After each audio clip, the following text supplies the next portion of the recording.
Hello friends, welcome to my channel BK Love VM। आज आम बनइबा स्वादिष्ट कंकड़ा तरकारी। से मु एठी 500 ग्राम कंकड़ा को भल भाव सफा करी धोई नहीं। बर्तमान से आम लुण और हलदी गुंड दे मैरिनेट करी नबा।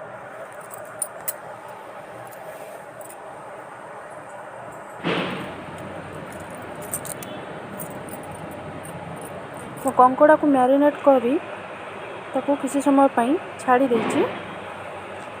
गोटे पैन रे किसी सोरिष तेल नहीं तो गरम होला परे मैरिनेट करी रखिथिबा कंकड़ा को देई एथिरे आमे भाजी नबा।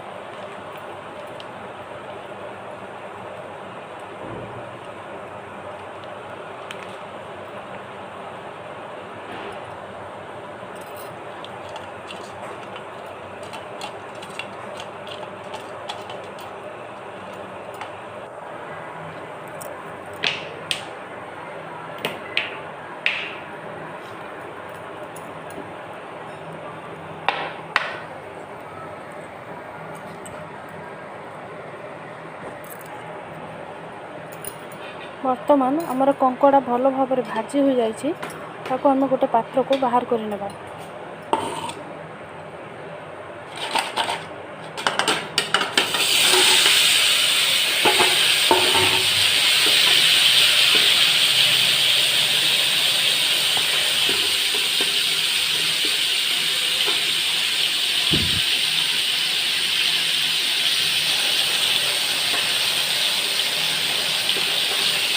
कंकड़ा को काढ़ी नबा परे आम काटी रखिथिबा आलू को देई भाजी नबा।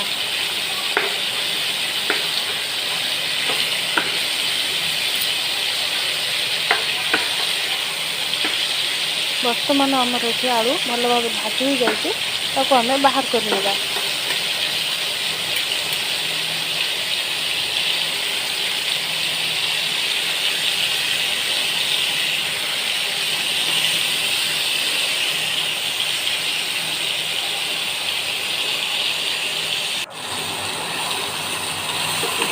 वर्तमान से पैन में किसी सोरिष तेल देती गरम होला परे से आम गोटे कटा पियाज को दबा और ताकू लाइट ब्राउन कलर हवा पर्यंत भाजी नेबा।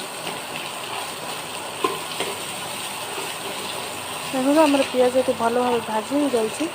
से आम बाटी रखिथिबा मसला अदा रसुण और जीरार पेस्ट को पाखापाखि 3 चामच देबा।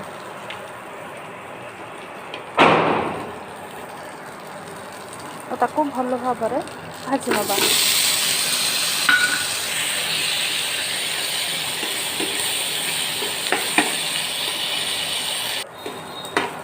ये गुंड मसलार गोटे पेस्ट बन नौची। गोटे चामच लंका गुंड, गोटे चामच हलदी गुंड और स्वाद अनुसार लुण नहीं मैं पेस्ट बन आम पर यूज करवा। मैं किसी टमाटो देसी ताको भल भाव भाजी नौची। टमाटो सॉफ्ट हो गला पर से आम बन गुंड मसलार पेस्ट को दबा। बर्तमान टमाटो सॉफ्ट हो जाइए। आम से मसला बन गुंड मसलार पेस्ट को दे दूचे।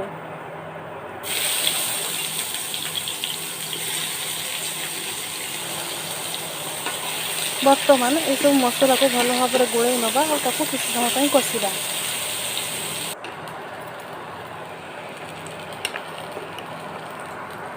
पाखापाखि 5 ରୁ 7 मिनिट कषिला मसलाटी बर्तमान आमर भल भाव कषि हो जाए। आम भाजी रखिथिबा आलू और कंकड़ा को देदेबा तो आपको किसी समय कषा। कंकड़ा को जिते भल भाव कषा तार टेस्ट अधिक भल लगे।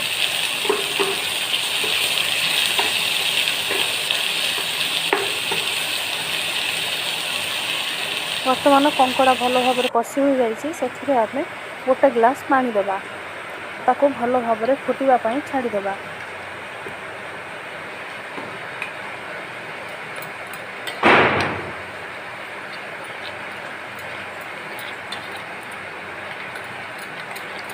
कंकड़ा आमर ये भल भाव फुटी जाइए। से आम किसी कटा धनिया पत्र और गुंड गरम मसला दे भल भाव गोल नबा।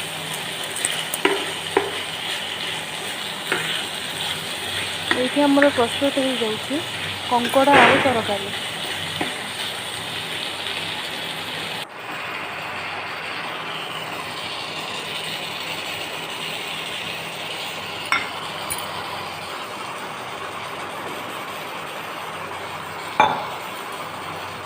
ବର୍ତ୍ତମାନ ଆମେ ତାକୁ ସର୍ଭ କରିବା।